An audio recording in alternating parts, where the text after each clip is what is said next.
Es muy grato compartir con ustedes en esta jornada para la Dirección Nacional de Salud Animal y para la Comisión Panamá-Estados Unidos para la erradicación y prevención del gusano barrenador del ganado.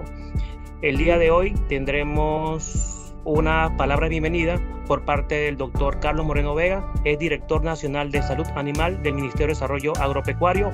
Mi persona, soy Humberto Hernández, mucho gusto.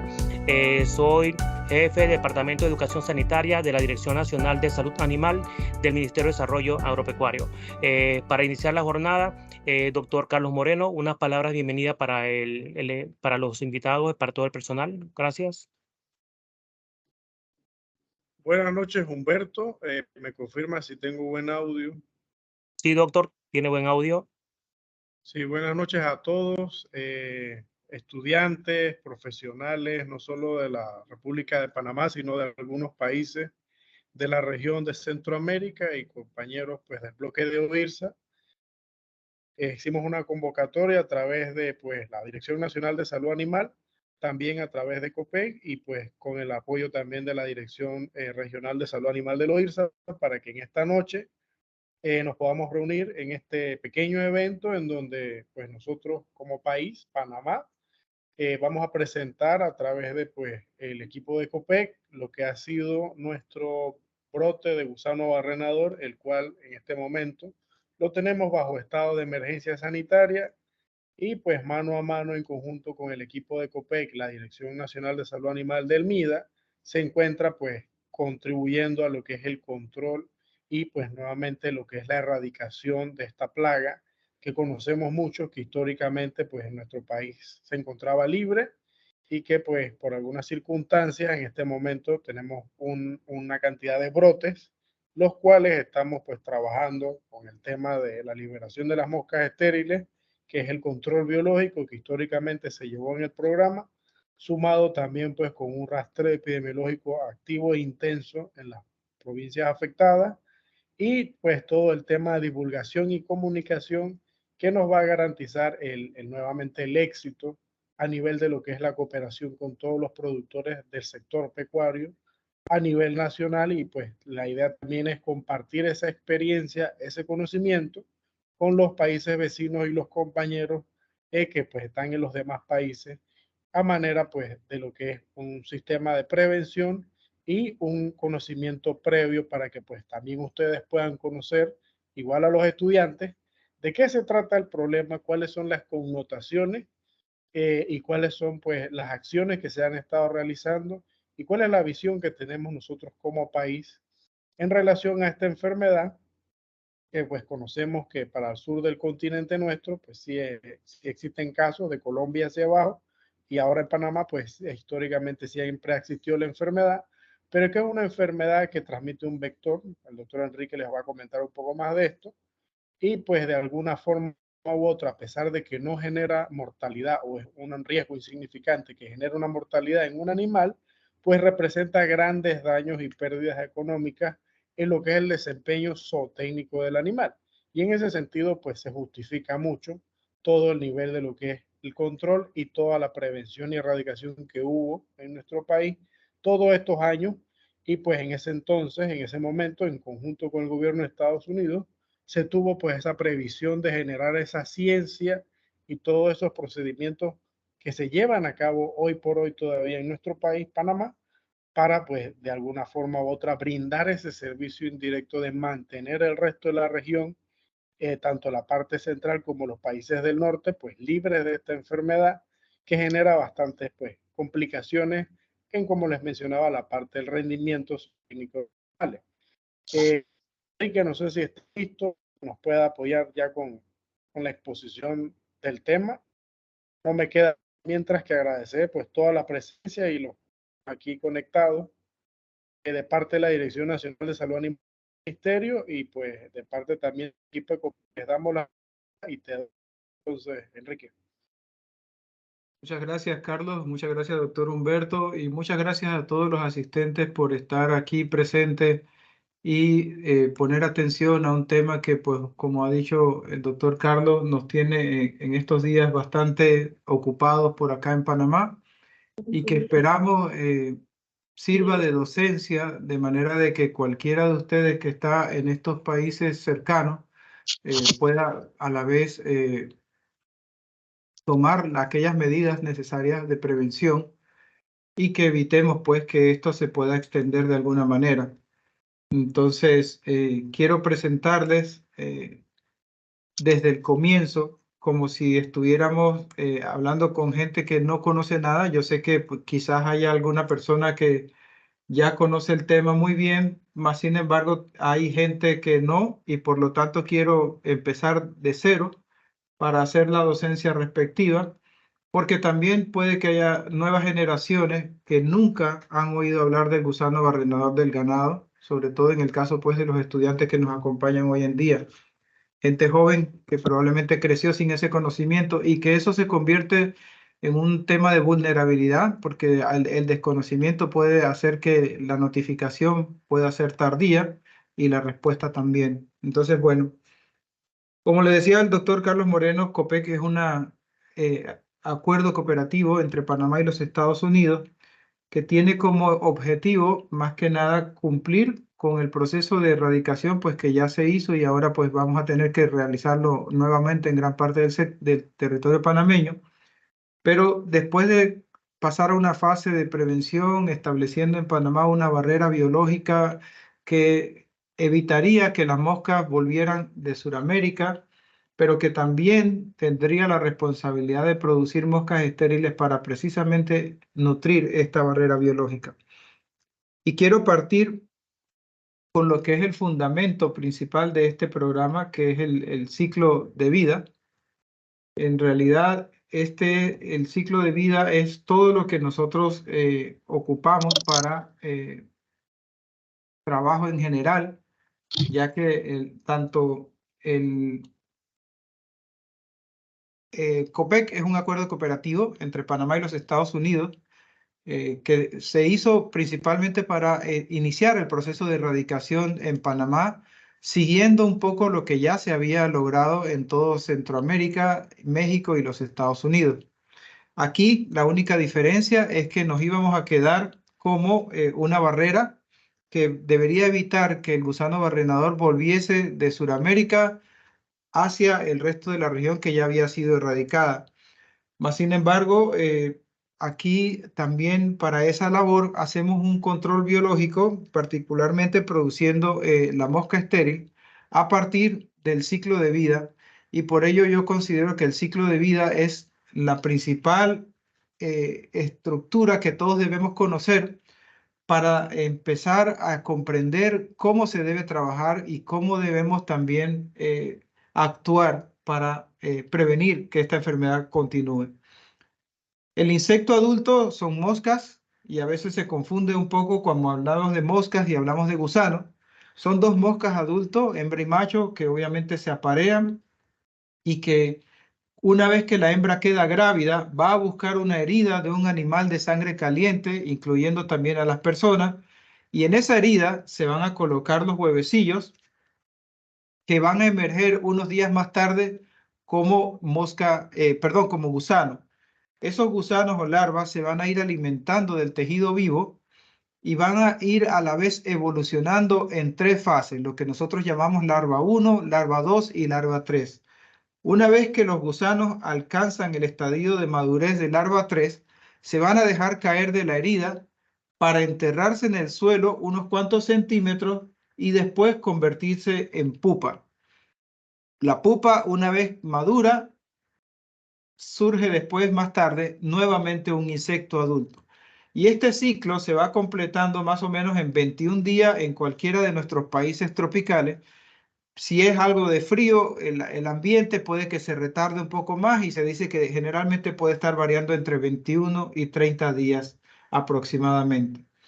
¿Por qué digo yo que este es el ciclo nos permite a nosotros controlar y prevenir la enfermedad? En primer lugar, porque la mosca es el insecto adulto que nosotros reproducimos de forma artificial en la planta de producción de moscas estériles para que precisamente una vez estériles las podamos dispersar y que con la liberación continua nos ayude a parearse con la mosca que vive en la vida silvestre y por lo tanto la población nativa va a disminuirse por completo hasta el punto en que podamos nosotros decir que ya no hay más moscas fértiles en el campo. En el caso de Panamá, pues teniendo una frontera con Sudamérica que todavía tiene la enfermedad, nuestra liberación de moscas es permanente, precisamente para evitar que no llegue de ninguna manera una mosca que pueda colonizar o que pueda poner huevecillos y empezar de nuevo la plaga. Sin embargo, el riesgo existe no solo con la frontera que tenemos en el Darién, porque en el Caribe también hay algunas islas que todavía mantienen la plaga. Y sin embargo, pues también de Sudamérica no necesariamente podría llegar atravesando la frontera, sino que también podría llegar en alguna embarcación o con algún perro o con cualquier tipo de importación de animal vivo. Los huevecillos son importantes para conocer que se ovopositan en heridas de los animales de sangre caliente. Por lo tanto, si el productor o si nosotros los médicos veterinarios hacemos nuestro trabajo de curar las heridas, allí también se corta el ciclo de vida. El gusano o la larva es importante porque es la fase dañina del insecto, es la fase que realmente causa los perjuicios y por lo tanto la que nosotros siempre vamos a ver en las heridas y la que utilizamos para analizar e identificar.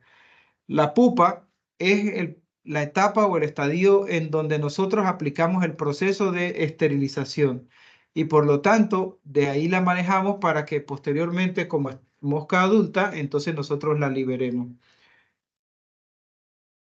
Este es el insecto adulto, tiene características muy particulares, empezando por un color azul verdoso, metálico, brillante. En realidad la coloración varía un poco a veces en algunos lugares, sobre todo si los bosques son espesos y de montaña, puede tener una tonalidad incluso más azul o más verdosa. Los ojos rojo-naranja, y hasta ahí con esta coloración y esos ojos así, es similar a otra especie que es la Cochleomyia macellaria, que de hecho es muy parecida. Hay otras diferencias como la basicosta, que suele ser blanca, y en el dorso, que no lo vemos, tiene unas líneas que pueden ser diferenciadas también porque de la macellaria son distintas. En el caso de la separación de los ojos, son las que nos sirven a nosotros para diferenciar las hembras de los machos. En el caso de las hembras, los ojos se encuentran distantes y en el caso del macho, los ojos se encuentran bastante cercanos. Los huevecillos, cuando son colocados en el estadio natural, es decir, cuando la mosca ovoposita en una herida, generalmente son puestos en forma muy ordenada, lo que la gente suele decir que se parece a un tejado de una casa. Aquí no, porque aquí estamos viéndolos en el centro de reproducción, en donde allí pues estamos recogiéndolos y por lo tanto no se nota ningún orden. Cuando ya se ve bajo un estereoscopio, una de las características que la diferencian de otras especies es la sutura completa, que es por donde la larva va a eclosionar. En la mayoría de las otras especies, como la macellaria, la sutura es incompleta. Así que esta es una distinción particular. En el caso de las larvas tienen una característica también muy similar a un tornillo. Por eso su nombre científico es Cochleomyia omnívora. Cochleomyia literalmente significa mosca tornillo. Si ustedes ven, ella tiene varios anillos que pueden ser similares a los hilos de un tornillo. Y en la parte anterior, ella tiene unos ganchos orales, que es con lo que ella va escarbando en la herida y con lo que se va penetrando cada vez más, haciendo cavernas dentro del tejido. Cada uno de esos anillos que yo les comenté antes tienen una serie de puntas o ganchos con lo que se adhiere a la herida. Y por lo tanto, por más que el animal se sacuda, no va a poder expulsar la larva y ella se queda allí fija para poder continuar con su trabajo de comer, pues, de alimentarse. En la parte posterior, ella tiene los espiráculos que son distintivos también para el momento de la identificación y de diferenciarlo con otras especies. Los túbulos traqueales suelen ser también ocupados para diferenciar porque son completos en el gusano barrenador, mientras que en otras especies no se distinguen en muchos casos. La pupa es quizás la fase que menos vamos a distinguir nosotros porque la pupa...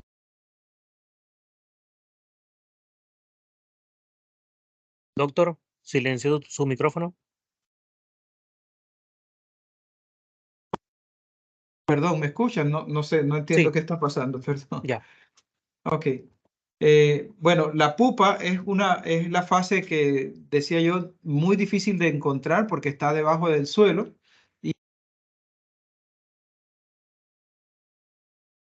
Doctor, nuevamente, el micrófono.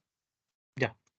Disculpen, no sé qué está pasando porque realmente estoy en otra pantalla y no sé por qué pasa eso. Aquí entonces es donde aplicamos nosotros el proceso de esterilización y que después, posteriormente, se lleva al centro de dispersión. Lo vamos a ver ahora más adelante. Aquí les quiero mostrar un video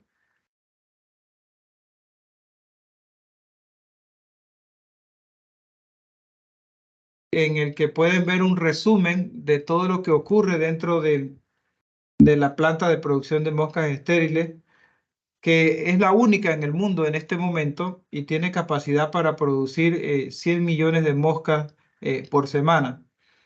Como ustedes ven, es un laboratorio de bioseguridad de nivel 2. Allí vemos la colecta de los huevecillos que yo les decía.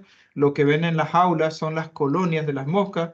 Esos huevecillos son puestos en bandejas en donde se crea una dieta muy similar a la herida, con condiciones de temperatura y demás que hagan parecer que están en un animal vivo a temperatura pues corporal. Una vez que los huevecillos eclosionan, la larva se va alimentando de una dieta que es una mezcla de huevo deshidratado, leche deshidratada, plasma o suero sanguíneo deshidratado y también papel en fibra para hacer una consistencia particular.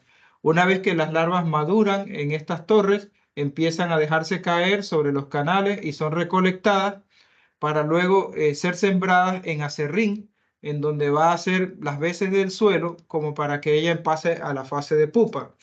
Las pupas son colectadas de esta manera, cirniéndolas para que separar el acerrín de la pupa, y luego la pupa entonces es llevada a el proceso de esterilización. Durante todos los procesos de la planta se hacen controles de calidad para asegurarse de que los individuos que se están criando pues sean lo mejor posible en todas las condiciones de agilidad de vuelo, capacidad de reproducción, tamaño, etcétera, ¿no? Son características que se evalúan para asegurarse que el insecto sea de buena calidad. Y esos controles se repiten con cada ciclo productivo aquí en la planta, y también se hace lo mismo en el centro de dispersión como una manera de doble control. Una vez que ya han madurado, pues esperan allí para ser pasados entonces al proceso de esterilización. Me voy a adelantar porque ya el video después entonces muestra algo de las instalaciones. Esto que ven aquí es un resumen de lo que acabamos de ver en el video. Estas jaulas que son cerradas es donde están los individuos adultos, macho y hembra. Debajo, pues ellos tienen unas tablas como esta, que es donde colocan los huevecillos. Allí hay un atrayente y lo que imita la herida para que ella coloque los huevecillos. Son colectados, sembrados después en las bandejas donde está la dieta. Las larvas van a madurar y crecer, se van a dejar caer sobre los canales estos en donde son colectados.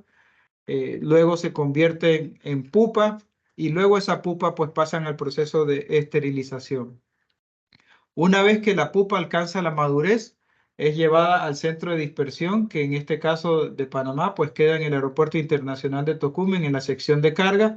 Se manipulan en frío para retardar un poco el proceso de desarrollo, lo que nosotros llamamos un proceso de aletargamiento, y luego son colocadas en torres, lo que nosotros llamamos las torres Worley, para que ellas emerjan nuevamente en un cuarto caliente. Una vez que la mosca ha emergido, nuevamente se aplica frío para adormecerla y poder manipularla hasta poder colocarla dentro de estos contenedores, que son los contenedores que son llevados a los aviones. Aquí vamos a ver un video breve que nos muestra un poco lo que ocurre en el centro de dispersión. Estas son las torres de Worley y ahí está la colecta por medio de aspiración. Se ponen entonces después en estos contenedores, Si se fijan, los compañeros están vestidos con abrigos porque allí la temperatura es baja y como ven allí, la colecta de las moscas totalmente adormecidas para poder ser manipuladas. Esos son los contenedores que van a ser llevados a los aviones. El avión está acondicionado de manera que en su panza tiene un tornillo muy similar a los tornillos sin fin que a veces uno puede encontrar en cualquier proceso o fábrica, y que a medida de que el avión va volando va dejando caer una dosis determinada dependiendo de la necesidad, y debajo pues del avión ustedes pueden ver estos que ustedes ven en movimiento, pues son las moscas que van cayendo y se van liberando generalmente en una dosis de 6.000 moscas por milla náutica lineal. El proceso normal incluye una dispersión desde lo que nosotros es el lago Bayano, atravesando el resto de la provincia de Panamá, atravesando toda la provincia del Darién y 20 millas náuticas dentro del territorio colombiano. Eso es lo que nosotros conocemos como nuestra zona de barrera biológica. Esas líneas que ustedes ven aquí son patrones de vuelo que hacen los aviones y se hacen de manera impar, más o menos con una distancia de 2 millas entre cada línea, y semanalmente pues se hacen diseñadas de manera de que cubran el territorio por completo. Esta es la situación que tenemos hoy en día. Infortunadamente hemos tenido casos fuera de esta zona de la barrera. Como ustedes ven, esta es la provincia del Darién, la comarca Emberá, Bonán. Esto es toda la provincia de Panamá, para los que no son pues de aquí de Panamá. La provincia de Colón, tenemos casos en Panamá Oeste y tuvimos unos casos en el centro del país, literalmente en las provincias de Herrera, parte de Veragua y un caso en la provincia de Los Santos. En Costa Rica se detectó un caso el jueves pasado que nosotros ayudamos con la identificación. Y ahora, a raíz de esta detección, pues hemos detectado también casos en la provincia de Chiriquí, justo al borde de la frontera con Costa Rica, lo que nos ha hecho cambiar un poco todo el patrón de trabajo.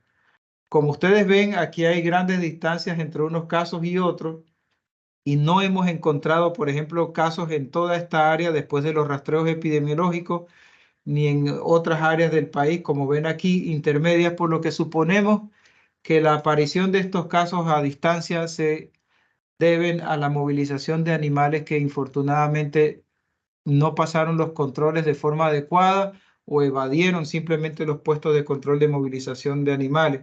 Por lo que nosotros estamos tratando de hacer mucha docencia para que los productores, los transportistas y por supuesto que todo el personal que tiene trabajo en los centros de control de movilización de animales se verifique que no haya animales con heridas ni con gusanos. Ahora, con la llamada de alerta nacional, estamos trabajando en conjunto, COPEC y la Dirección Ejecutiva de Cuarentena Agropecuaria, precisamente en todos estos centros de control de movilización de animales, para evitar que nos vuelva a ocurrir la difusión a través de ellos, y por lo tanto, pues estamos haciendo mucho más énfasis en la revisión y llamando la atención del productor, pidiéndole que en origen, es decir, antes de embarcar los animales, hagan la revisión de sus animales de manera de que todo el que sea embarcado estemos seguros de que esté sano. Estos son los puestos de control de movilizaciones que tenemos, por ejemplo, en Darién. Este particularmente es el de Agua Fría, que es el límite entre la frontera de Darién. Esta es la oficina de COPEC y junto está la oficina de la Dirección Ejecutiva de Cuarentena Agropecuaria. Y aquí tenemos el corral, que trata de ser lo más apegado a las normas de bienestar animal. Así que ustedes ven pues que es un corral que corre de forma redondeada. Y la intención es bajar y hacer la inspección de cada uno de los animales que van en el camión o el transporte. Hemos también hecho mucho énfasis en el tema de las subastas ganaderas. Afortunadamente, las subastas están muy bien organizadas y están también colaborando. Fíjense que esto que ustedes ven aquí es un control que ellos mismos han instalado, llevan un registro en caso de que encontraran animales con heridas o con gusanos. Por fortuna, en las subastas no se han encontrado hasta el momento animales con gusanera. Tienen los productos necesarios para curar en caso de que lo encontraran. Nos han permitido colocar algunos letreros para estimular a los productores a ese llamado de conciencia que ahora necesitamos de transportar solo animales sanos. Hemos tenido actividades conjuntas con la Dirección Nacional de Salud Animal, quienes se han enfocado en aquellas actividades ecuestres que se están realizando en las áreas, verificando pues que se haga la curación de aquellos animales que pueden ser lesionados en el proceso de los lazos o demás actividades, y teniendo presente pues siempre que haya producto para curar cualquier herida que se pueda generar. Tenemos actividades de divulgación o de capacitación hacia los productores, hacia los profesionales, como lo que hacemos hoy en día, a todo público, porque hemos también detectado muchos casos en perros, lo que nos complica bastante la situación, porque de hecho esos casos de Chiriquí que detectamos fueron en perros. El primer caso de Panamá Oeste fue en perro. El segundo caso que detectamos en la provincia de Herrero fue en perro. El único caso que tenemos hasta ahora en la provincia de Los Santos fue en perro. Entonces nos complica un poco el trabajo porque nuestro objetivo principal ha sido siempre el productor, y por lo tanto ahora estamos teniendo dificultades en llegar a la comunidad en general. Y por eso estamos muy enfocados en los profesionales que en algún momento dado pudieran atender perros o pequeños animales en sus clínicas. Hemos tratado de mejorar la construcción de capacidades. Aquí vemos al doctor Kadosh, que recientemente fue entrenado. A pesar de que él es entomólogo, pues tomó un curso de actualización en la identificación para poder tener un diagnóstico oportuno. Esto por una iniciativa del doctor Carlos Moreno, que capacitó a 13 personas en distintos lugares del país, y ahora pues tenemos la fortaleza de poder hacer identificación rápida para que después la unidad de diagnóstico de COPEC pueda hacer la certificación o la validación de ese diagnóstico. También el personal del MIDA está aprendiendo o ya ha aprendido a hacer lo que nosotros llamamos la liberación terrestre por medio de cámaras. Y aquí ustedes ven a los colegas armando las cámaras, que es colocarle básicamente pupas en estas canastas para que al día siguiente ellas se liberen entonces ya como individuos adultos. Estamos también haciendo trabajo de investigación de avanzada, es decir, antes de la detección en campo estamos colocando trampas. Aquí vemos a los colegas de COPEC de desarrollo de métodos con el colega del MIDA y el doctor John Welch, que es uno de los investigadores principales del Departamento de Agricultura de Estados Unidos. Ellos colocan estas trampas verticales que tienen químicos de atrayentes que lo que hacen es tratar de simular un poco las feromonas que generan las moscas, y por lo tanto ellas ya llegan allí, pero además hay un adhesivo, un gel que las hace fijarse, y por lo tanto podríamos contar. También se hacen otro tipo de trampas, que es colocando hígado, y entonces por medio de estas mallas entomológicas pues se hace la captura de los individuos adultos que puedan llegar allí a los huevecillos, a tratar de poner con los huevecillos frescos, aunque el hígado básicamente esté muerto. Aún así la mosca tiene a veces la búsqueda de esas áreas, y entonces se trata de capturar. Hasta el momento ellos ni en Bocas del Toro ni en Chiriquí han podido detectar moscas adultas, pero bueno, ya sí ahora tenemos casos detectados. Una de las cosas que enfatizamos son estos 4 mensajes clave, que es revisar frecuente sus animales, curar las heridas. Recuerden que si no hay heridas, la mosca no tiene dónde colocar los huevecillos. Y lo más importante es que si encuentran gusaneras, que se tome la muestra para poder nosotros identificarla. En lugares tropicales como Panamá y toda la región centroamericana y México hay diversas especies de gusaneras, pero esta es la única que se alimenta de tejido vivo y por lo tanto es la más dañina. Sin embargo, en una herida podemos encontrar otras especies como la macelaria, como la crisomía, que van a alimentarse o a nutrirse de la parte de los tejidos muertos, por ejemplo, la costra. Entonces, en una misma herida podríamos encontrar distintos tipos de miasis, y para ello es importante la muestra, que no solo nos sirve para identificarla, sino para conocer la magnitud o la ubicación del problema. Y el otro mensaje, que es transportar solo animales sanos. Y esto realmente es importante porque sabemos que la mosca tiene sí una capacidad de volar por sí sola, pero con un animal contaminado o con una herida infestada, pues viajaría mucho más fácil en un transporte y pues precisamente es parte de lo que estamos viviendo en estos momentos nosotros. A los productores o a quien vaya a tomar una muestra, le hacemos esta aclaración de cómo se debe hacer. Lo primero, curar la herida con cualquier producto larvicida. De esta manera se van a asegurar de que se mueran los gusanos. Eso es importante porque recordando el ciclo de vida que al principio vimos, si las larvas se caen al suelo, van a continuar su vida como pupas. Luego, colocar las moscas, los gusanos que puedan ser colectados en el tubo de ensayo que contiene alcohol. En realidad siempre hablamos de gusanos, pero la mosca pueden enviar huevecillos o pueden enviar pupas si se la encuentran. O sea, cualquier estadio puede ser identificado. Y una vez que ya tienen el tubo colector lleno de gusanos, lo importante es que se complete la información para poder determinar dónde ocurrió el caso. Nos ocurre a veces que nos llega una muestra sin información y realmente nos complica porque no sabemos de dónde procede. Luego esa muestra puede ser entregada a las oficinas de COPEC o a las oficinas del Ministerio de Desarrollo Agropecuario. Y si no tienen ninguna oficina cerca, pues tenemos una línea gratuita telefónica que es el 800-2673, en donde pueden ustedes dejar la información para que alguien que esté cerca pueda pasar o para que le digamos nosotros dónde pueden dejar la muestra. En el Ministerio de Desarrollo Agropecuario, la Dirección Nacional de Salud Animal tiene una línea de WhatsApp que es el 6550-8486. Y en esa línea no pueden solo dejar información, sino que pueden enviar fotos, videos, tratando de que nosotros podamos corresponder. Y aquí están también todos los teléfonos de las agencias de distintas partes del país, de manera de que puedan ustedes acudir a ellas en el caso de los panameños. Es lo que tratamos de enfatizar muchísimo, procurando que la gente conozca nuestras líneas de comunicación. En caso de que no sepan qué hacer, pues nosotros orientarlos y procurar que tengan la información correcta. Y por lo tanto, pues también para eso nos sirven nuestras redes sociales, en donde ustedes pueden encontrar allí videos, fotos y demás información.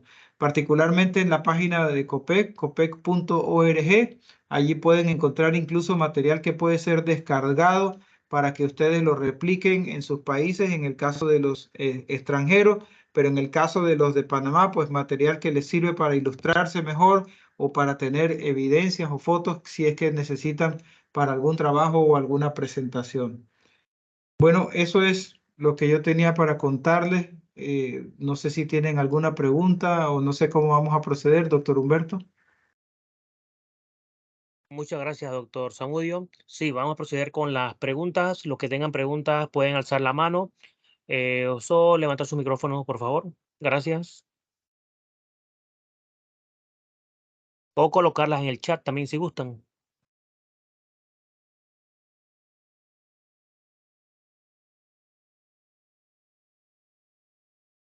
Indica una pregunta del chat, doctor. ¿Qué tipo de alcohol se usa para transporte de muestras? El alcohol que utilizamos nosotros es alcohol de 97% preferiblemente. Yo sé que no en todos los países porque esa es una sustancia controlada, así que no siempre se puede encontrar. Puede ser de 95 y en el peor de los casos el 70%, que es el alcohol común que uno encuentra en cualquier parte, ¿no? Pero para preservar la larva preferiblemente de 95 o 97%. Esta es una pregunta que es de Katia Agüero. Otra pregunta de Rolando Velázquez. ¿Cuánto es el apropiado de moscas que liberan según sus registros?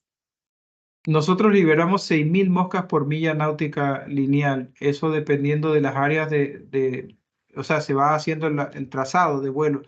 Para nosotros en este momento estamos liberando entre 35 y 40 millones de moscas por semana y estamos tratando de elevar la producción, que esperamos que pronto esté en los 44, 45 millones para cumplir con lo que necesitamos.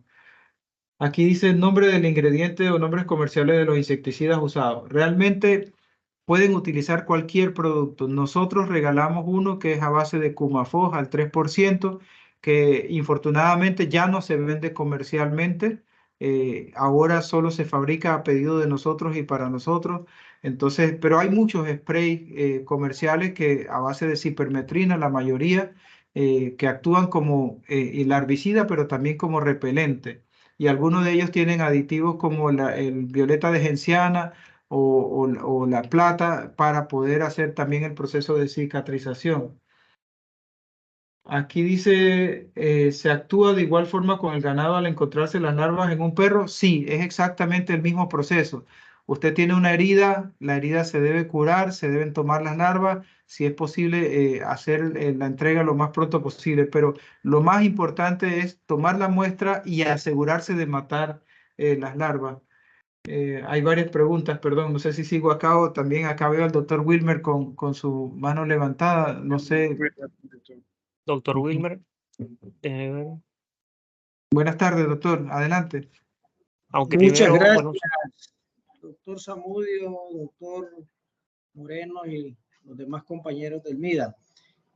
Felicitarles por la presentación. De verdad, hasta ya le escribí al doctor Moreno, por favor regálennos la presentación porque hay mucha información que creo que puede ser de mucha utilidad para los países donde ya hemos retomado un sinnúmero de actividades orientadas a la prevención de la enfermedad.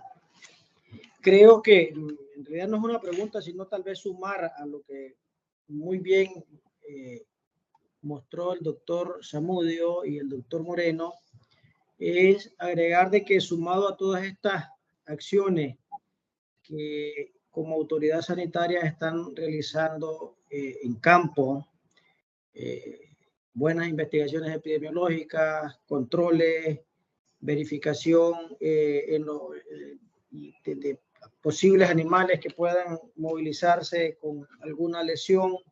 En esos puntos de control de movilización sin duda va a ayudar mucho. Sin embargo, estoy seguro que también lo están haciendo, es un programa o un plan de educación sanitaria y que esto precisamente lo que están haciendo hoy es parte de ese programa porque entre más personas nosotros podamos concientizar y dar los elementos necesarios que necesitamos, nos notifiquen a tiempo, eso nos va a permitir como autoridad poder responder de una manera rápida y oportuna.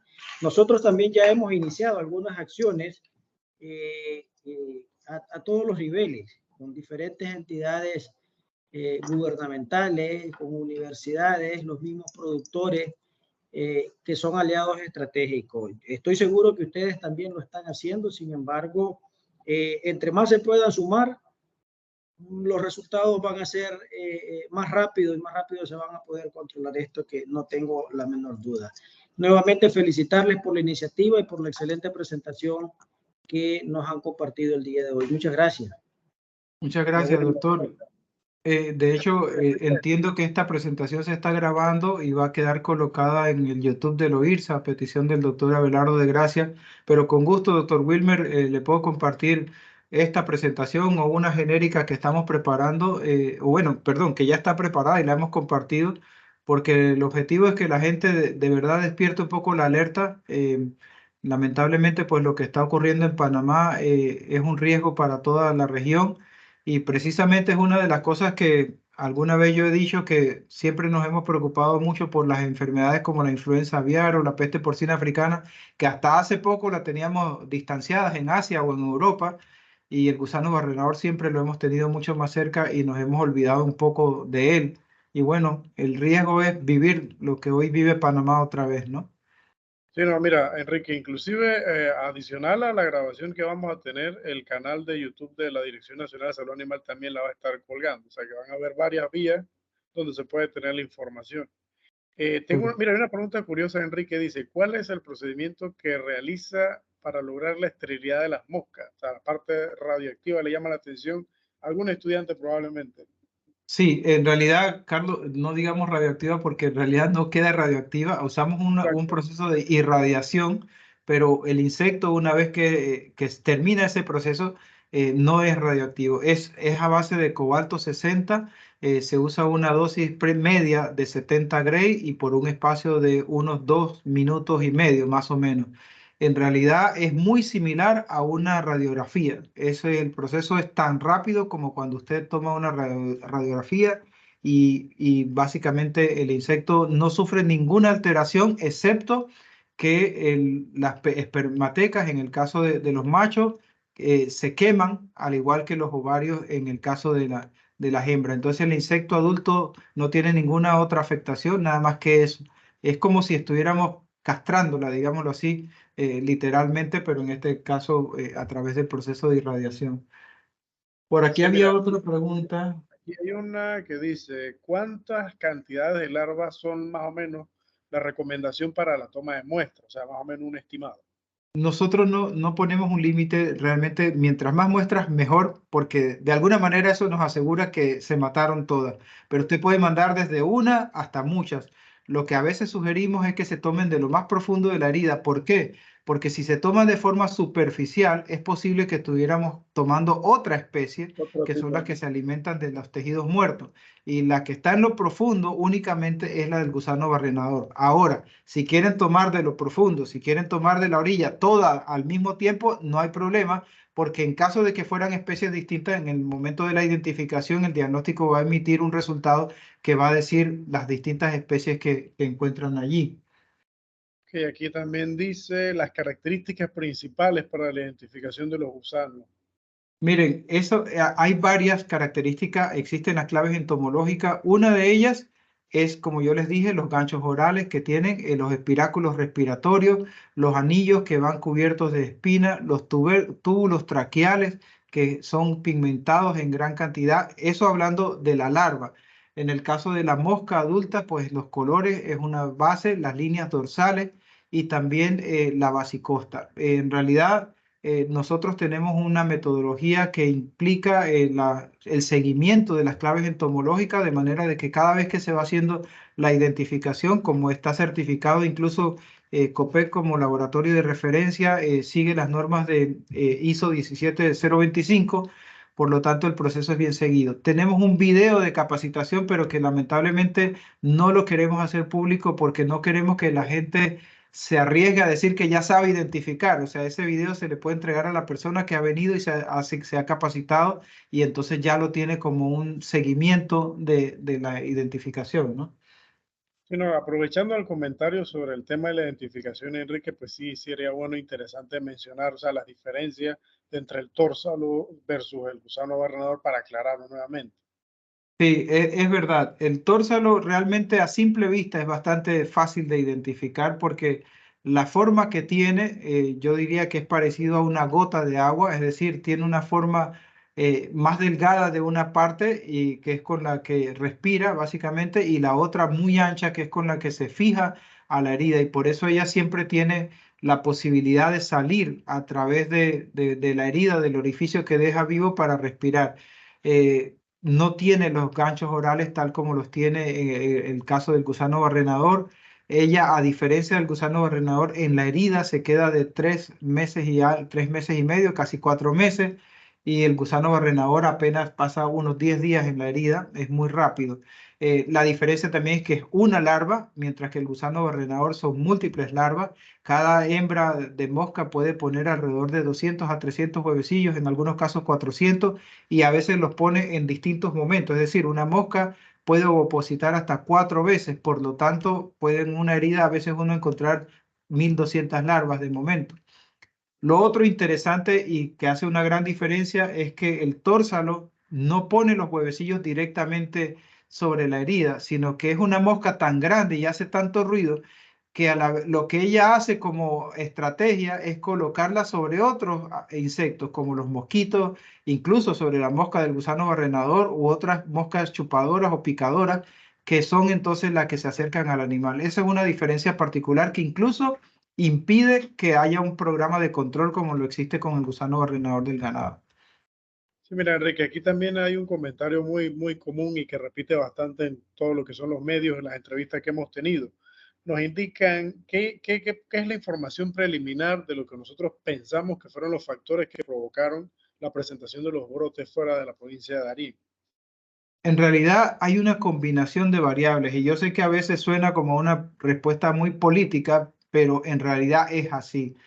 En primer lugar, yo siempre menciono el hecho de que nosotros en la fase de prevención es muy distinta a la de erradicación y por lo tanto el Darién ha cambiado mucho. Darién es una provincia que hace 25 años, cuando el programa llegó, tenía alrededor de 85.000 animales. Hoy en día tiene 260.000 animales o más en cuanto a bovinos solamente. Darién ha cambiado estructuralmente por completo, hoy tiene mucho más movimiento, tiene migración de gente, no solo del extranjero que cruza la frontera a través desde Colombia hacia Panamá, sino también migrantes panameños que se han ido a vivir al Darién. La ganadería en Darién ha cambiado su forma, es decir, Darién hoy es visto como un cebadero durante la época de verano. ¿Por qué? Porque el Darién, al ser boscoso, tiene mucho más agua que el resto del país. Entonces hay productores que tienen fincas en el Darién y fincas en el centro del país. Y durante la estación seca, ese ganado lo trasladan al Darién y luego lo sacan. El Darién ha sido devastado, ya no es el Darién boscoso que antes veíamos. El Darién ha sido alterado muchísimo en su composición de los bosques. Entonces eso también. Por supuesto que también durante la pandemia hubo una época de cuarentena que nos impidió realizar la vigilancia como lo hacíamos siempre. Es decir, nosotros podíamos salir porque nuestro personal está capacitado para trabajar con enfermedades transfronterizas y siguió haciendo su trabajo, pero no podíamos arriesgarnos a visitar al productor. Entonces, muchas veces las visitas se hacían incluso de forma telefónica. El año pasado, en particular, cuando empezó el incremento de casos, el país tuvo un cierre de calle que duró básicamente un mes. Y eso a nosotros nos impidió mucho dar la respuesta por tierra que usualmente damos. Entonces, como digo yo, fueron muchos factores que se fueron sumando uno tras otro y al final, pues desafortunadamente nos tiene hoy en una situación mucho más compleja de lo que hubiésemos querido tener. Sí, no, totalmente. Igual el tema de las enfermedades, Enrique, en los últimos años, con todo el tema de la También. variabilidad climática, ha sido bastante variable y no tenemos realmente una constante en relación a cómo se están presentando las enfermedades en los últimos años. Pues producto de esto, el ejemplo gusano, el ejemplo influenza, pues todas las otras crisis que hemos estado teniendo en la región y a nivel del planeta entero en los últimos pues, años. Aquí tenemos, dice, ¿cuánto es más o menos la distancia recorrida de la mosca en términos generales? O sea, la capacidad de vuelo de la cocleomía. Mira, eso es bien relativo porque la mosca vuela dependiendo de la necesidad. Es decir, si la mosca está en un medio ambiente en donde muy cerca hay animales y hay bosque, ella va a volar cortas distancias, digamos que entre 10 y 25 kilómetros. Pero si el hábitat es completamente diferente, por ejemplo, una ciudad en donde ella va a tardar mucho en encontrar una especie susceptible, puede volar más o menos 80 kilómetros. O también si se trata de espacios abiertos como potreros que han sido devastados y que no tienen mucho bosque, por ejemplo, ella vuela mayor distancia.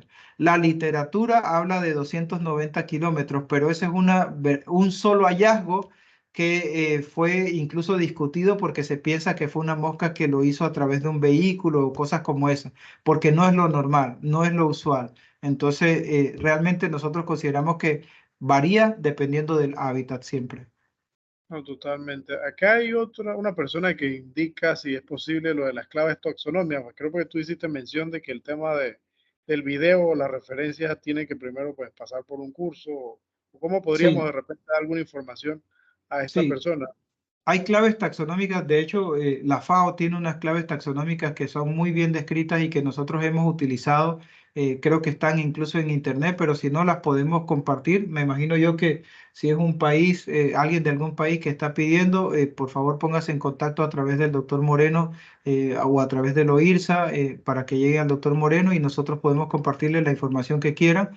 Incluso, bueno, la semana pasada junto a la gente que se capacitó del MIDA vino una colega de Honduras, así que si tienen el interés, también podríamos hacer una organización para que se vengan pues y se capaciten acá en Pero identificación.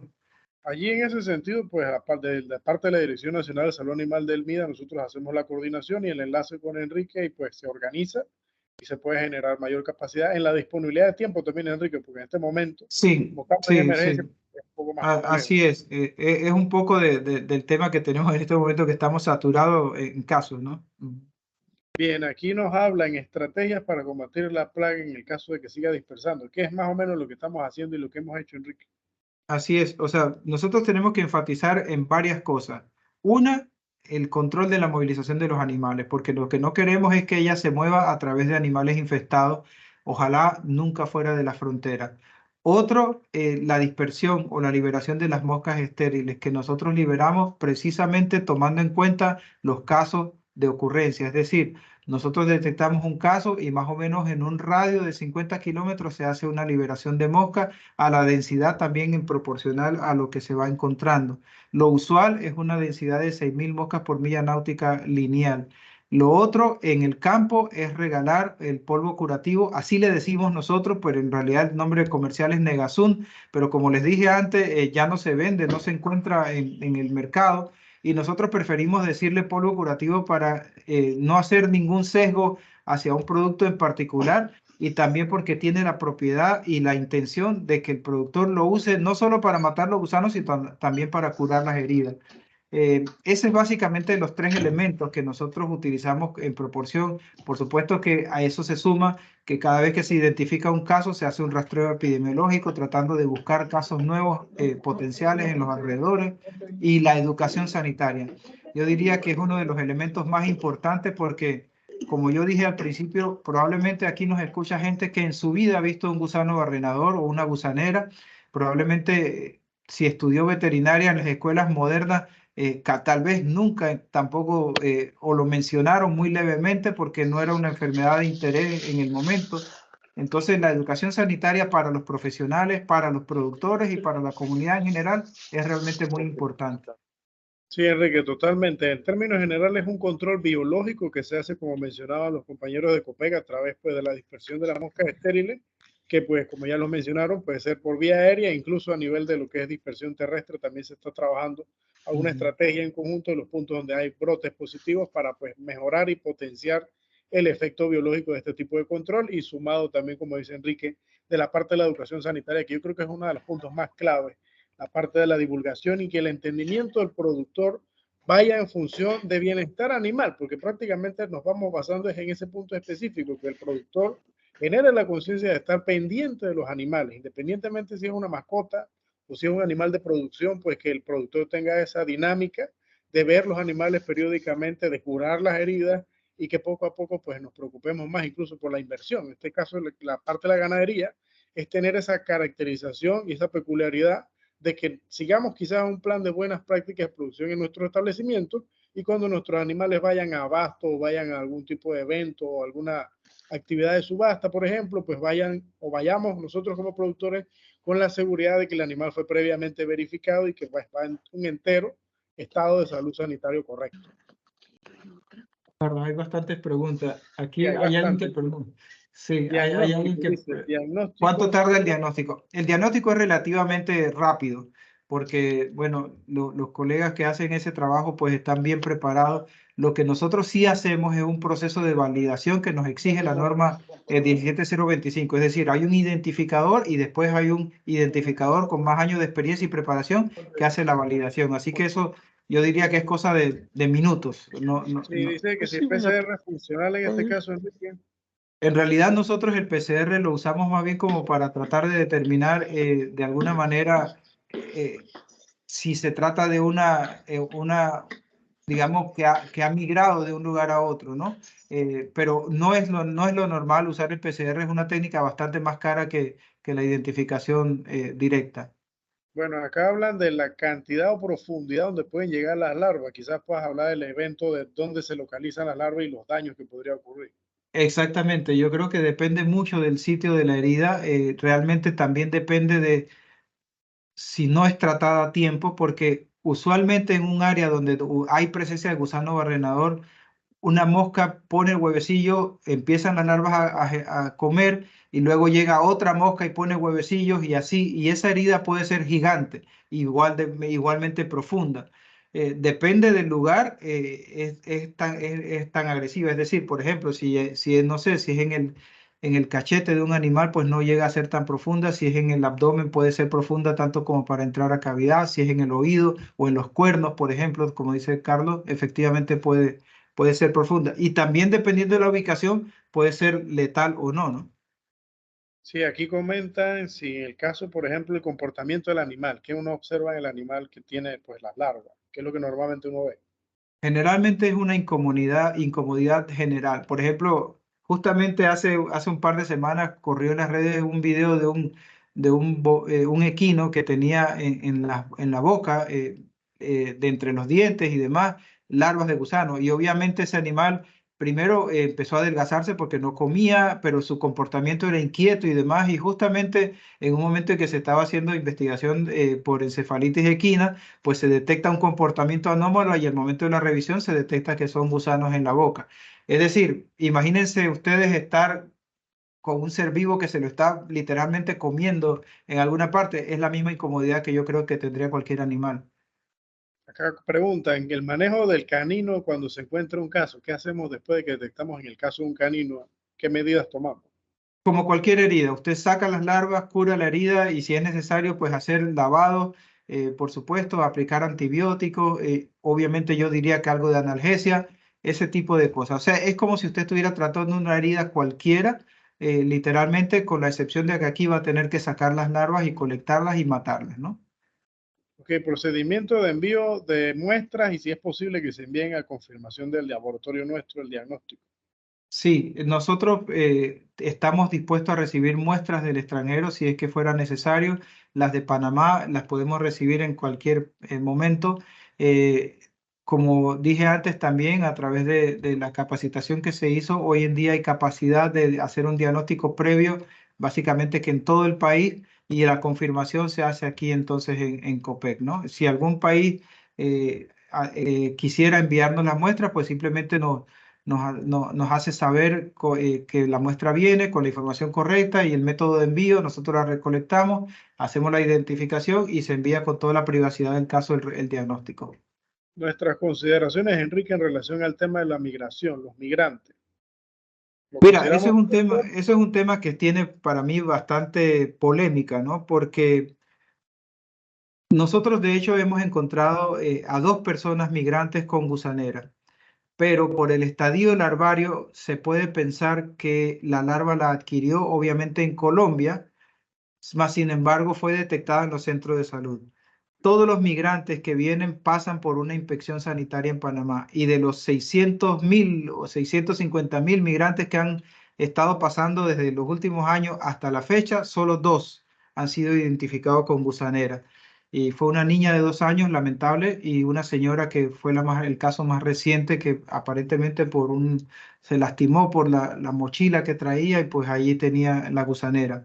Mi opinión es que el impacto más importante de los migrantes es en la devastación y en la transformación del ambiente, porque siempre digo el mismo ejemplo, antes la migración que se hacía de Colombia hacia Panamá era por trochas, es decir, caminando una persona casi que detrás de la otra. Hoy en día pasan 1.000 personas por día y por lo tanto ya hoy en día estamos viendo lo que es muy similar a un camino destapado o una carretera destapada, ¿no? En ciertas zonas. Entonces, para mí el impacto más grande es la devastación y me preocupa que eso nos pase factura más tarde, ni siquiera ahora con el gusano barrenador, sino inclusive más tarde. Hay una duda aquí que tiene un compañero, si se liberan más machos o hembras, para que aclares ahí, Enrique. Con la técnica que tenemos hoy en día, liberamos en proporciones muy similares, porque no tenemos cómo diferenciar en la fase de pupa al macho y a la hembra. Estamos trabajando, hay un grupo del Departamento de Agricultura de los Estados Unidos que está haciendo una investigación aquí para desarrollar la técnica que nosotros le llamamos el insecto macho. Muchas veces a la técnica del insecto estéril le dicen la técnica del insecto macho. ¿Por qué? Porque se supone que el macho se puede copular más de una vez, mientras que la hembra dicen que solo acepta una vez al macho. Pero en realidad ese es un debate que hay entre los científicos. Es verdad, el macho sí puede copular varias veces, pero también está en duda si la hembra puede recibir más veces a los machos, porque la hembra tiene 3 ovotecas, es decir, ella podría ser fertilizada en distintos momentos o por distintos machos. Entonces, hay ahí alguna polémica entre los científicos, pero la teoría dice que el macho puede aparearse varias veces, mientras que la hembra solo acepta una vez al macho. Bueno, que hay una pregunta que hace referencia en qué parte del cuerpo del animal es más común lo de las moscas depositan en el huevo, pero en términos generales, Enrique, creo que compartes conmigo cualquier cortada. Honestamente Así puede es. ser un objeto donde la mosca pueda depositar sus huevos. Sin embargo, pues nosotros hemos encontrado lugares específicos o puntos específicos, como el caso del ombligo, Enrique, donde se presenta con mayor preferencia, la mosca le encanta el ombligo de Sí. los animales. También hemos encontrado casos asociados a las mordeduras de vampiros hematófagos, inclusive también a picaduras, de escornes, Enrique, no sé qué otras áreas específicas hemos Sí, encontrado. tal como lo dice, efectivamente el ombligo es la herida favorita de la mosca, yo diría. En verdad, el ombligo es interesante porque incluso se están desarrollando investigaciones que sugieren que el ombligo tiene un olor particular y por lo tanto es más atractivo. No sé si es porque es una herida natural o si es porque tiene alguna otra particularidad. Entonces nosotros sí nos enfocamos mucho educando a los productores que básicamente curen todos los ombligos. Pero como dice Carlos, también igual, cualquier herida es factible, incluso la picadura de una garrapata, algo tan pequeño como eso. Sí, bueno, acá hay unas otras preguntas relacionadas a los inmigrantes, pero ya vimos ese tema. Nos preguntan aquí si se puede utilizar metrifonato. Metrifonato, ¿te suena? Sí, el metrifonato está presente, por ejemplo, en un producto que tiene un nombre bien curioso, que es el OnlyFoam, por ejemplo. Se asemeja mucho a una red que está muy de moda, pero hay que tener cuidado porque es un producto para diluir, o sea, no es un producto para uso directo. Entonces, allí tiene que ser diluido para baño y yo diría que es una forma preventiva más que curativa realmente, porque aplicarlo en una herida abierta, pues yo creo que puede tener el riesgo de intoxicar al animal, ¿no?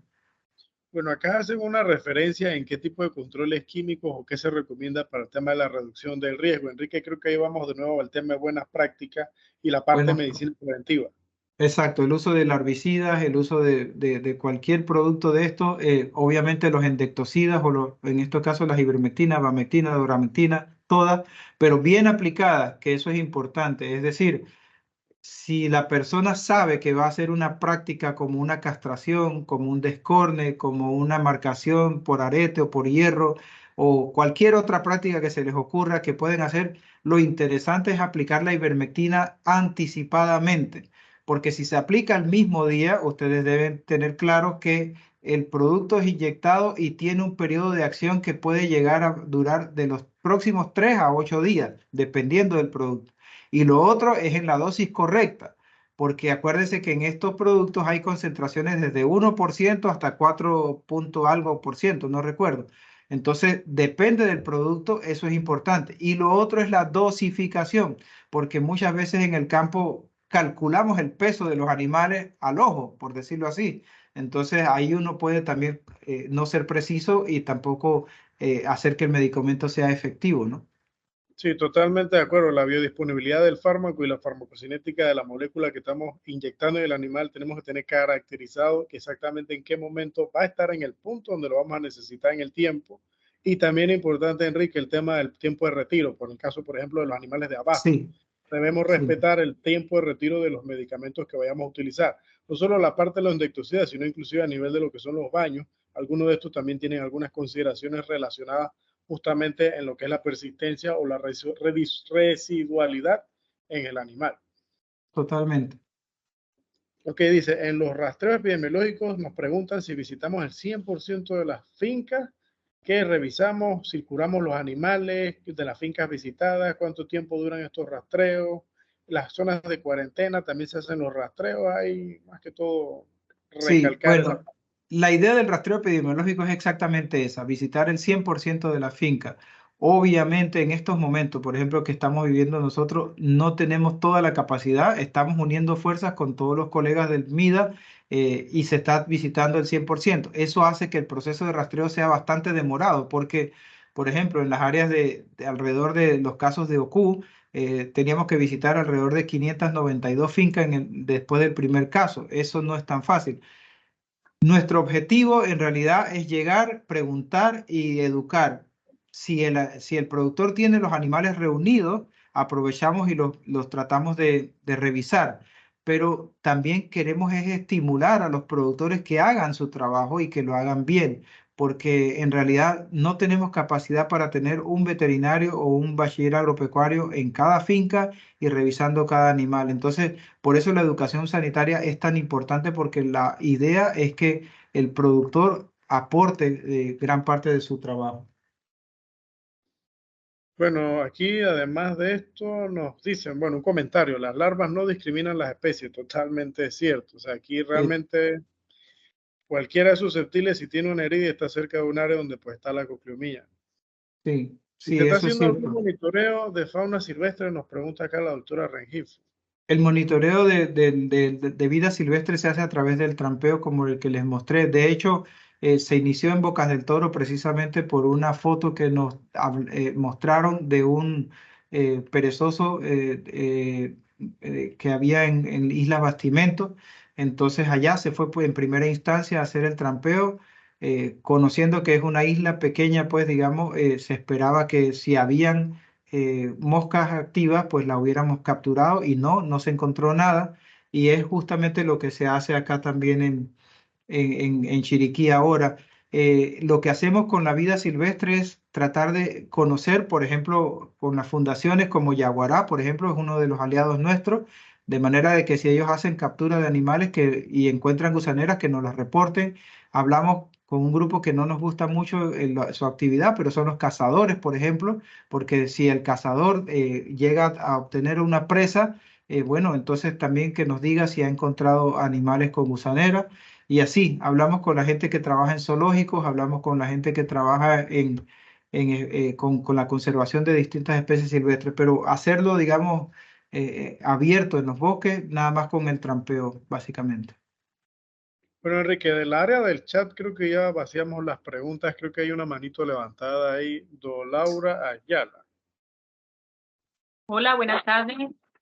¿Me escucha? Sí, Bueno, le escuchamos. Gracias por la oportunidad. Mi consulta, doctor Zamudio, va orientada en la trazabilidad de los casos que han detectado en perros, específicamente cuánto o más o menos el rango de tiempo entre los eventos detectados y si han encontrado como en caninos que estén viajando, ya sea aeropuertos o cualquier otra vía. Gracias. Hasta el momento, todos los animales que hemos detectado con gusaneras ha sido en su casa, literalmente, ¿no? O sea, no hemos encontrado en los puestos de control de movilización de animales, o sea, ni en aeropuertos ni en las vías terrestres. Todos han sido detectados en las casas. Solo uno de ellos, por ahora, en el caso de los brotes de provincias centrales, detectados literalmente en un área urbana. Los otros han sido perros mascotas de finca, por ejemplo. Acá en la ciudad sí tenemos algunos casos reportados de clínicas veterinarias en donde se tomó la muestra y se identificó el caso. La trazabilidad, nosotros una de las cosas que le pedimos mucho a los médicos veterinarios es, por ejemplo, si usted toma la muestra en una clínica, que nos dé la información del lugar donde vive el perro, no necesariamente de la clínica, porque sucede muchas veces que la gente viaja grandes distancias por la atención que le brinda en particular un médico veterinario, y eso para nosotros podría distorsionar un poco la idea de dónde están ocurriendo los casos, porque a veces la gente viaja mucho por un médico que les agrada, ¿no? Entonces, siempre pedimos que la información sea de dónde el perro habita y no donde el perro fue atendido. No sé si eso responde. No sabemos hoy en día, no tenemos mucha información, es decir, todos los perros que hemos detectado no han sido perros viajantes, son perros que están en el hábitat, no han sido perros que se han movido grandes distancias, de acuerdo a lo que nos han contestado al momento de la investigación epidemiológica, ¿no? Excelente, muchas gracias. Con gusto. Bueno, Enrique, yo creo que ya vaciamos las preguntas. Déjame mirar. Hay otra pregunta en el chat. Hay Si una de hacen Humberto. control de calidad de la mosca en campo. Bueno, esa es una pregunta muy interesante. Nosotros en este momento hacemos dos tipos de control de calidad. Bueno, voy a decir tres, perdón.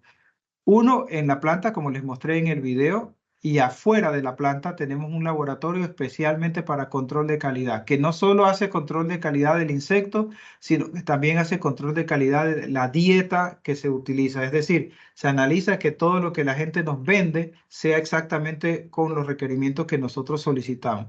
Luego, en el centro de dispersión, ellos validan con otro control de calidad todo el insecto que se les envía. Es decir, ellos no hacen no aceptan el que, digamos, la planta le esté enviando un insecto de buena calidad. No, ellos lo revisan nuevamente. Y ese ha sido un punto clave para detectar siempre cuando han habido fallas. En el campo, lo que se hacen también es otro tipo de trampeo y de colectas para determinar un poco si la distancia de vuelo, es decir, en ocasiones nosotros teñimos las moscas que dispersamos y luego se hace el trampeo para determinar qué tanta distancia llegó, qué tanta cantidad de moscas llegó también, y entonces para conocer un poco si la mosca está volando, si la mosca está actuando de manera adecuada.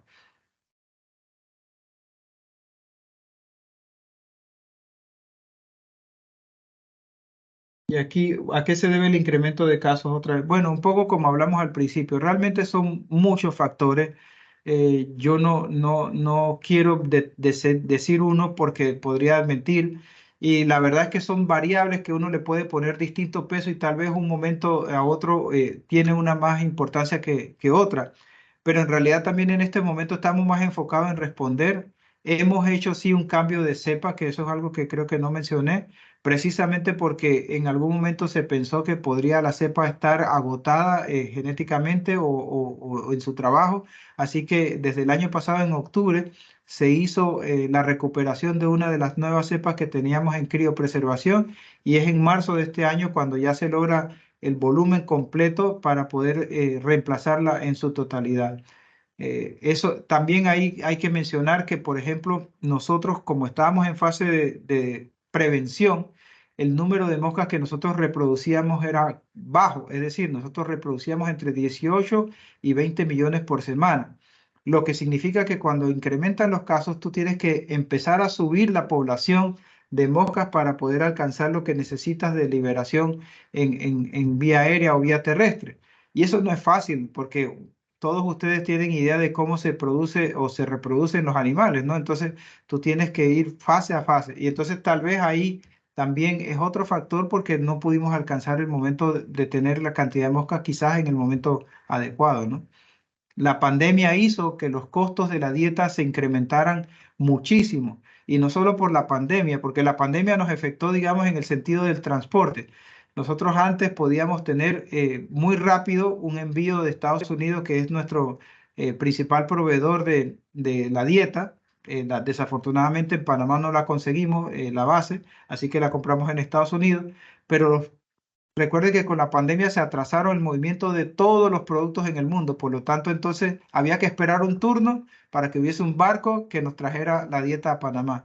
Y por otro lado, la influenza aviar nos afectó muchísimo porque Estados Unidos fue víctima de influenza aviar muy fuerte, y eso hizo que escaseara el huevo deshidratado, que es uno de los ingredientes principales de nuestra dieta. Y al escasear también subió de precio.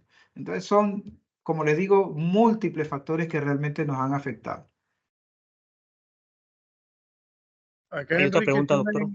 el tema de la erradicación en el sur, contra el continente americano en el sur, ¿qué se ha estado haciendo? La Organización de Energía Atómica, Internacional de Energía Atómica, tiene un programa que de hecho yo soy lo que llaman el DTM, que es como el líder técnico del programa. Y lamentablemente no tiene a todos los países porque el país tiene que adherirse al programa, ¿no? Entonces, ese programa lo que está haciendo es una serie de capacitaciones, entre ellas un curso de vigilancia que se hizo aquí el año pasado, también un curso de identificación que se hizo en el Uruguay en diciembre. Ahora justamente el lunes inicia un curso de educación sanitaria, pero más que nada enfocado hacia las campañas de publicaciones, y eso va a ser en Viena. Y así, la OIEA ha hecho varias cosas. Si ustedes quieren visitar la página, déjenme ver, ahorita les copio en el chat la página web de ese proyecto, pero hay un plan que se llama de supresión progresiva de la erradicación de Sudamérica. Por ahora, el único país que ha dado un paso más allá de este proyecto es el Uruguay, que se espera pues que próximamente esté iniciando el proceso de erradicación. El Uruguay ya tiene con COPEC un acuerdo de cooperación técnica firmado y lo que nos falta es finiquitar o finalizar básicamente un proceso de lo que sería la compra de pupas, ¿no? Allí les puse ya el link.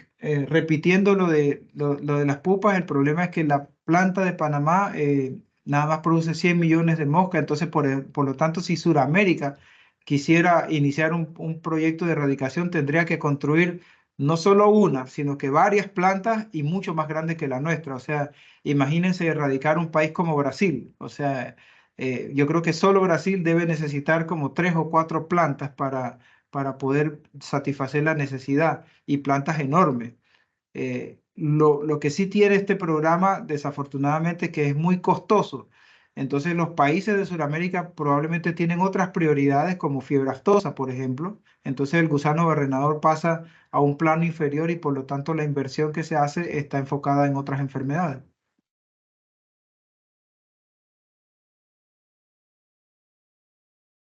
Gracias, doctor. ¿Alguna otra pregunta? Levanten la mano. No, creo que no hay preguntas, doctor. Bueno, Bueno, doctor Humberto y Carlos, yo quiero agradecerles mucho la oportunidad que me han dado para expresarles un poco lo que estamos haciendo. En realidad estamos haciendo un trabajo muy intenso. Eh, el personal de campo se está esforzando, el personal de campo tiene la capacidad para dar respuesta. Hemos tratado de afinar todas las estrategias que se están aplicando de manera de que nosotros tratemos de tener esta situación bajo control lo más pronto posible. El estímulo que necesitamos es básicamente hacia los productores o a la comunidad en general para que no solo se controle la enfermedad en los animales de producción, sino que también en las mascotas, particularmente perros y gatos, aunque por ahora todavía no identificamos casos positivos en felinos, solamente en perros. Así que en verdad, gracias a todos los que participaron, me parece que hay una muy buena asistencia, más de 200 personas. así es, doctor. Entonces, yo agradezco mucho, agradezco a Salud Animal por la organización, agradezco a la OIRSA que también difundió en sus países miembros y a la Facultad de Veterinaria que hace rato queríamos hacer esta presentación, a la Facultad de Ciencias Agronómicas y bueno, a todo el que haya podido estar por ahí, gracias por dedicar este tiempo para escucharnos. Sino Gracias. agradecerte a ti, Enrique, de verdad, por el tiempo y bueno, a Humberto también por la disponibilidad siempre como jefe de Departamento de Educación Sanitaria nuestro en la Dirección de Salud Animal, muy dinámico en todas estas reuniones que son necesarias, vitales e importantes en este momento y qué oportunidad mejor que esta que pues la integramos con no solo la parte de los estudiantes de las facultades del sector agropecuario nuestro, sino que también pues todos los compañeros de la región de lo que es el Centroamérica y el resto de los países amigos y compañeros y hermanos en estos temas.